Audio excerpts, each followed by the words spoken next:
Hello guys! Welcome back to my channel, and for today's vlog, i-explore pa natin ang Shenzhen. So ngayon, punta tayo naman sa electronics store. So, ito bumili ng ticket. Ay, ulit. Okay, take 2. Bagal lang yun. So papunta tayo sa... Ang pangalan ng station papunta sa electronics store. Ang pangalan? Wakyang Road. Okay, sa Wakyang Road. So, ang pamasahe doon is 4 yuan. Okay, pwede naman cash or QR code and Alipay. So, pagpapasok, isaswipe mo lang yung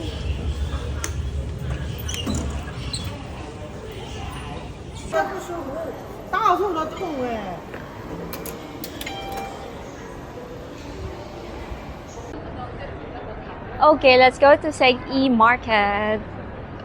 Ito yung entrance niya. May dog. May dog. May dog. So, sa Seg-E Market, more on parang mga parts ng mga gadgets, computers. May mga konting mga electric fan, blower. So, ayun. Yun yung mga makikita dito. Oh, yung mga nagdi-DIY ng mga computer. Pwede kayo dito. So, ayun. Ayan, may mga chips na yung makikita nyo. So, dito pa din sa Seg-E Market, meron kayong mga makikitang DJI. Ayan, drones, Osmo Pockets, ayan, Insta360. Let's try to ask kung magkano yung Insta360. Tanong natin kung magkano ito. How much? 2.5. 2.5. Ah, ito. Yung X4 nila, 3.5. Pero siguro X3 lang to kaya 2.5. Okay, ito meron pa din dito mga DJI. Ito yung daan ng kanina. So, okay. So, ngayon, ito, lumabas na tayo sa Seg-E Market. Sa labas ng Seg-E Market is yung Segcom. Tapos, ito din nasa kaliwa lang niya is yung very biggest, biggest pa. So, yung biggest na HQ Mart, biggest electronic store dito sa Shenzhen. Puntahan natin yan lahat mamaya. So, dito sa Segcom, malapit siya sa Exit D1. Harap lang din niya yung HQ Mart, yung biggest electronic store. Ayan. So, sa Segcom, more on mga gadgets ang nandito.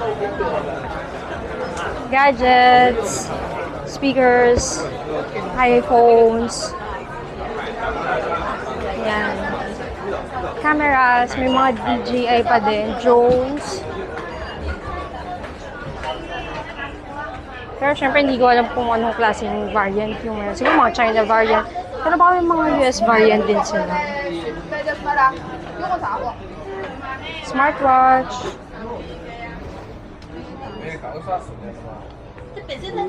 CCTV. Yung mga karaoke nila dito. Game Boy na may built-in game. Ha? Game Boy na may built-in games. Oh, may mga ano din dito. Tapos na ito. Ang cute niyan. Grabe. Mga video games.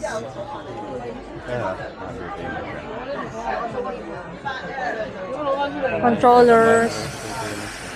So, dito sa HQ Mart, meron siyang 7 floors. Ikot muna. Ay, akita tayo.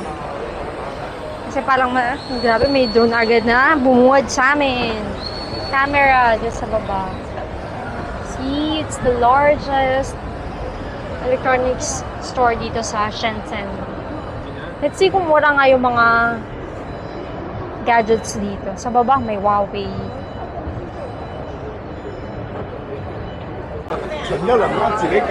May natin pumasok sa isang store na to. May mga ano po ka daw. Grabe, dami yan. Kaya mga pinipilahan na dito. So, naghahanap ako ng keyboard at saka ng mouse sana. So, nakita ni Love nandito sa side na to. Oh my God, ang ganda. Color pink. Ala, grabe. May Logitech kasi. Ay, oo nga, na grabe. Oh my God, this is so pretty. Color pink. Magkano siya? $399 tsaka $499. Oh my God, ang ganda nito. Sobra color pink. Oh, yung Logitech nila, magkano yan? 3S. 439 yuan. So, lahat ng binabagat namin lagi na price is yuan. Mga pang gaming. Ano? Walang tawad. Walang tawad kasi nga nasa store. Ay, ang daming Logitech.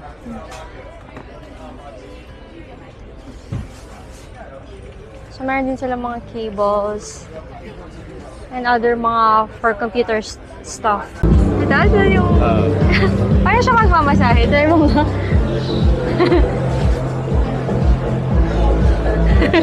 Ang cute massager. Wala! Ang cute na. Oh my God! Grabe nakakatawa. Diba, ang dami yung mga ano pala. Wala, display lang. Pero ang cute. Yan, for mga camera enthusiast. Canons. Nikon. Mga lenses. Meron dito sa floor na to. This is second floor na.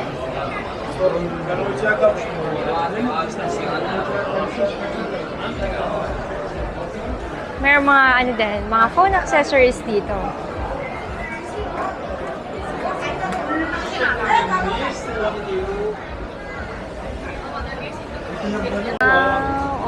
Now on the third floor.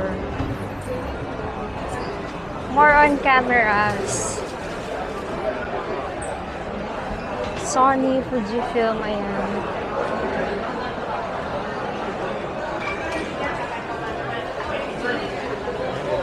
Ano yan?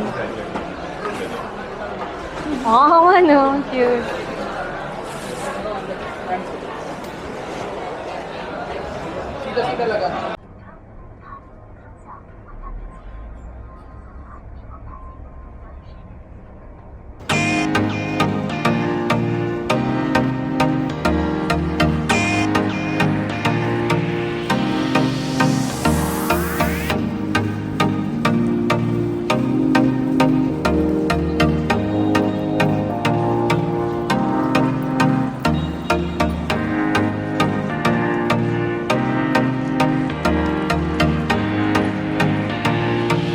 So this is Harmony, Sephora ng China, with high-end brands na super affordable ang price. So the prices here are around 20 to 30% I think cheaper than in Hong Kong. They also have a store in Guangzhou, nandun sa dati kong vlog. And mas malaki yung sa Guangzhou kasi 2 floors yon. Dito sa Shenzhen is isang floor lang siya. Super cute dito is yung ang dami nilang travel size or mga sample size na products.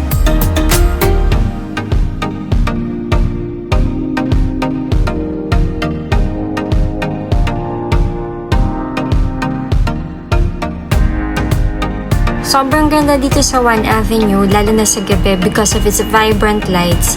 May mga areas lang talaga na napakadaming tao.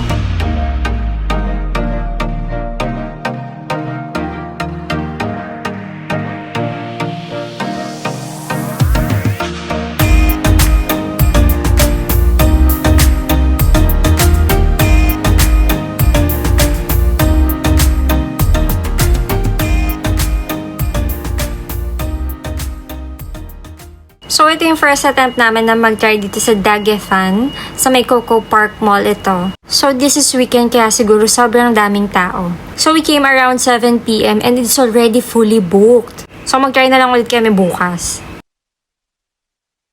Hi! So, nandito tayo sa Dagupan. Tingnan mo, ang ganda ng waiting area.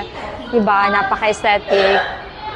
So, Michelin Star Restaurant siya since 2020. So, better to come here early.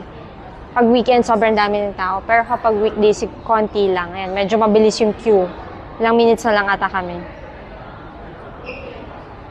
So, ito yung labas lang, waiting area.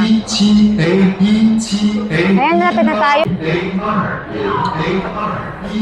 So, our number is already coming inside.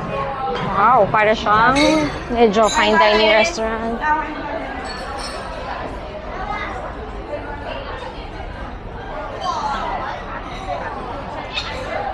Oh, this is a pigeon. Hello, ni hao. So that's the difference between Cantonese and Chinese. 洗哪一位呢？有吃。要洗你哪？小姐你好好，是那个很多的，你要不要？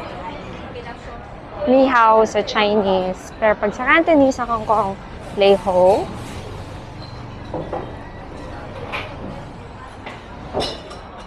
Timer daw siya kasi dapat ma-serve yung food within 30 minutes. So during that, kapag hindi na-serve yung food mo within 30 minutes, bibigyan nyo na kayo ng 250 yuan.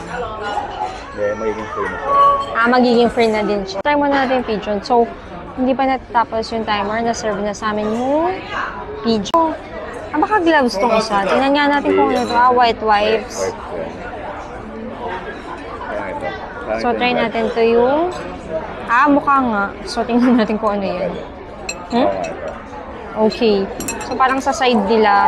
Yung pala Pala for yun. kids pala. Oo. Ito yung for women. So, ito. Siguro baka ito yung gloves. So, nandito sa side pala yung pang-scan ng QR code para pag order kayo. Ang cute to. For kids. For ladies. Sige nga. Let's try to open. Oo nga. So, this is gloves. So, nag-gloves sila pag kumakain ng pigeon. So, yun siguro yung purpose ng tali. Patali mo dito sa akin. Patali mo laglag. Hindi, itatali mo yung buhok mo kasi. Kasi para hindi mo makain yung buhok mo. Parang mga chicken wings lang siya.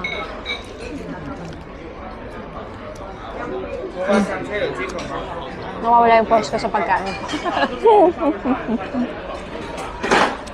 So mga 11:30 parang dumadami na din yung tao. Napupuno na din sila. So better come here early talaga. Kain muna ako. Okay, our clay pot rice. 中华饮菜吗？我们吃。这个 Okay. Oh, we're gonna mix that. Mix mga kung ano-anong mix. Wow.